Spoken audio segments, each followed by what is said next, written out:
Boston's starting the new year with 4 new city councilors. One of them represents Beacon Hill, the Back Bay, and the Fenway, and most of Mission Hill. She's also a rare example of a new councilor chairing budget deliberations on the Ways and Means Committee. We'd like to welcome the councilor from District 8, Kenzie Bok. Thank you very much for being with us, Councillor. Thank you for having me. Well, what I said about you in the Ways and Means Committee, it might even be unprecedented, but you're not unprepared. So talk a little bit about your background. Sure. So I actually was the budget director for a colleague, Councillor Asabi George, who's the at-large councillor previously. So I think I'm one of the only folks in this city who's ever read a budget book cover to cover and sort of dug into it on that side. And I'm really excited about doing that on the council side, really looking at how we make that budget scrutiny process as robust as possible, because it's really the council's marquee charter power is to scrutinize the budget, and budget gets you into everything that the city does. So yes, very much my staff were already working on preparing hearings and thinking about how to break down the budget in ways that are easier for folks to understand, and having a few more public hearings in the evening and make it more accessible to people. It's a real chore to be the chair of this committee. Why did you want to do this? Well, it's really what I said. It's the chance to be in the details. To me, everything that's like up in the sky that we talk about, really from the big picture policy front, affordable housing is a big focus of mine, all the way down to that intersection that isn't working in my neighborhood. Like, the question of how those things get fixed is all money at the end of the day. I mean, you have to then use the money wisely, but you've got to, put it on the right things in the first place. And I think budgets tell really important stories in the city. I mean, if you look under the hood, you sort of see, where are we having staffing challenges, where we've put a bunch of money behind a plan, but not enough money behind implementation yet. I mean, those are the ways to really get to the questions that, in many ways, my constituents are always asking, which is, what's the plan and when is this getting done, and what's the disconnect if you see something that isn't happening. So. You have a pretty broad experience in housing, but the one thing you chose to talk about in your very first speech to the council was co-op housing. Why did you choose that? Well, so my district, which, as you said, spans from Mission Hill to the West End, has some of the largest cooperative housing developments in the city. So Charles Bank in Mission Hill is about 270 units, all the way to West End Place and a whole bunch of the Fenway. And what I love about them is they're self-governing, self-owned communities. It's a way for people to have an ownership stake in their housing at a much lower initial buy-in level than sort of home ownership of a single-family home. And it's really worked in my district to keep a whole bunch of people, middle-income people who are retired, including some like really low-income people, really to keep them in their homes in the city for decades. And I also see them being some of the most involved community members in my different neighborhoods. So I felt like it was a secret that District 8 is keeping a little too well, how well this has worked. And I mean, in the case of Charles Bank, 1960, we've got others that started up in the 70s. And as the city is really confronting a housing crisis that has a significant middle-income housing component, to me, looking at how could we do some more co-op housing, and especially in a world where more and more everything is owned by people at the very top, how do you push ownership and kind of economic democracy, as it were, further down the ladder? I think co-ops are a big piece of that puzzle. So, and what's encouraging is that we've already done it well, right? And so I'm going to be holding a hearing later this spring, focusing on sort of the lessons learned from the good examples we have, and then thinking about how does the city support more of this? Because often, co-ops will find that it's hard to borrow because a bank doesn't understand what this kind of an entity is, or just other issues around governance and credit and stuff that I think we can help on. So. What I also heard in your speech was an expression of value about the importance of people being able to stay in the city even as they got older. Why is that so important?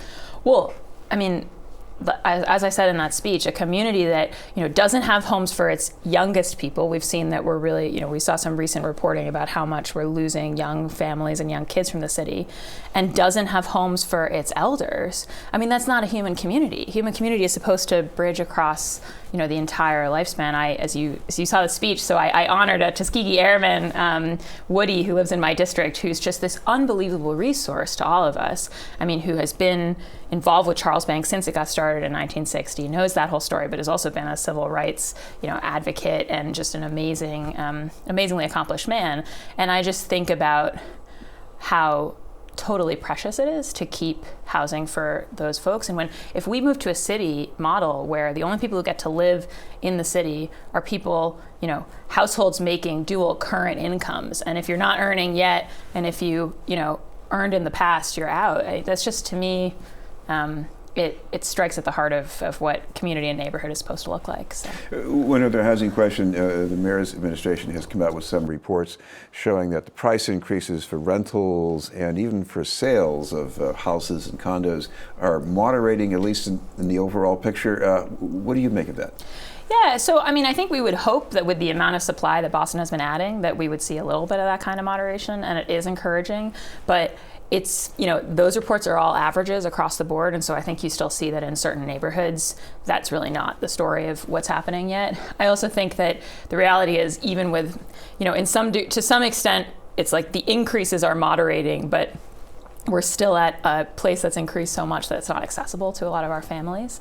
I think Boston has been doing its part to produce housing at the market level. We need our suburban, surrounding communities to do their part. There's a bunch of big legislation up at the State House about that right now. But also on the Boston side, even as we achieve a little bit of that moderation at the market level, we've got to be thinking more about production of affordable housing at those lower levels, because it's never going to moderate to where we need to keep our families in the city. This is BNN News, and we're talking with District 8 City Councilor Kenzie Bok. Another thing that's confronting District 8 is the future of the Hynes Auditorium. It's not as active as it used to be before the new convention center in South Boston, but the governor says maybe we should redevelop this. What's your thinking at this point? So the Hynes is this critical piece of kind of the business ecosystem of the Back Bay, which is in and of itself one of the major, business and tourist districts of the city. And so, one of the things I've said elsewhere is that tinkering with the Hynes is like doing open heart surgery, and you better know what you're doing. We see, if you're on the ground in the Back Bay, you see all the time conventioneers crossing the street and going to restaurants on Boylston and walking around on Newbury Street.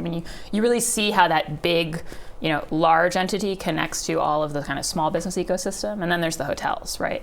And so to me, you're right that the convention center business is changing, and the fact that we added the convention center in South Boston definitely has changed the Hynes. Although interestingly, the Hynes has still got business comparable to other convention centers its size. So I think sometimes the decline of the Hynes is overstated. But the main thing, and the thing that I'm really pushing, is if we're going to reimagine that site, we need to reimagine it with all of the considerations that need to come into play. So one of them is, what do you do to support that business ecosystem? So do you have meeting space that isn't a convention style space, but it's good for sort of technical meetings that need lots of little breakout sessions, right? Or smaller groups that want to be up close to these historic resources, right?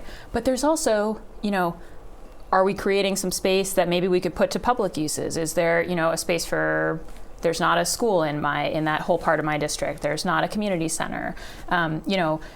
That site actually backs onto a part of the Fenway at sort of St. Germain and Clearwater that historically has had sort of middle-income row housing. Is there an opportunity to think about, hey, a middle-income co-op landing on that site? That site is so big that you could do a lot of things with it.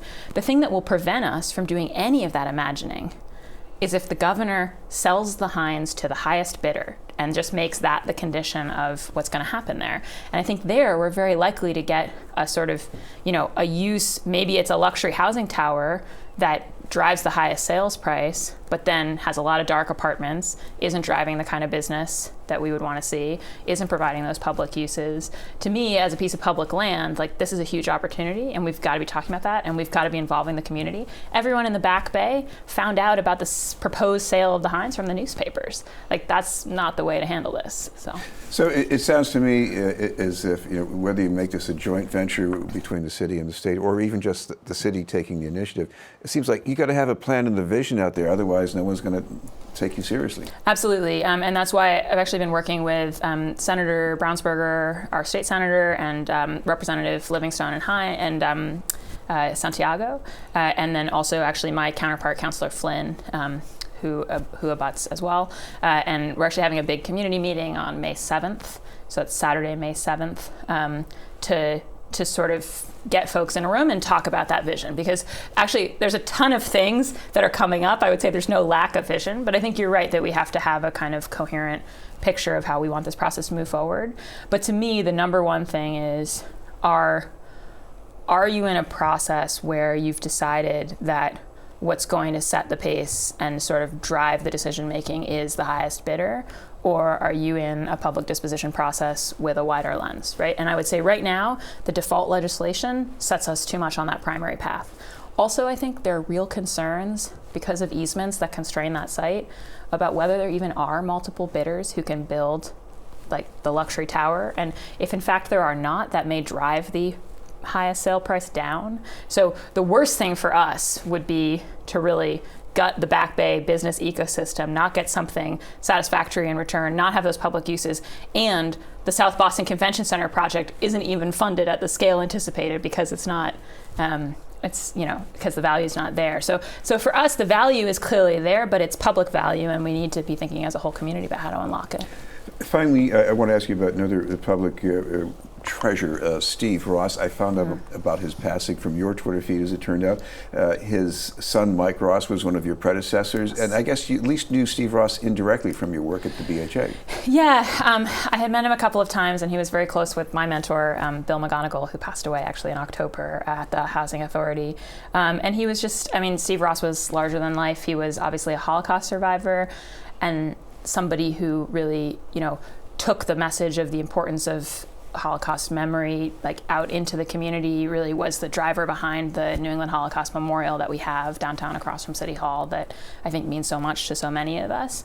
But he was really, that memorial is a treasure. He was really a living treasure, and I've just talked to so many people in the city, even in the last, we found out about his passing last night, and even just in the last kind of 18 hours, the number of stories people are sharing about the way I think that he made them recognize how momentous it is what we do with each day of our lives in terms of the effect it can have on the arc of history, and then the importance of remembering the times when we went wrong. I'm really thinking a lot today about Mike and that whole the whole Ross family, and I think it says a lot how many people around the city feel part of that extended family with his passing. Yes, and he was a bridge of the past with the Holocaust, but he was also a bridge to the future with the kids in Boston. Absolutely. Thank you very much for being with us. Thank you so much for having me. Boston City Councilor Kenzie Bok. In a moment, we'll tell you about a new season and a preview night at Hibernian Hall in Roxbury. But first, this message.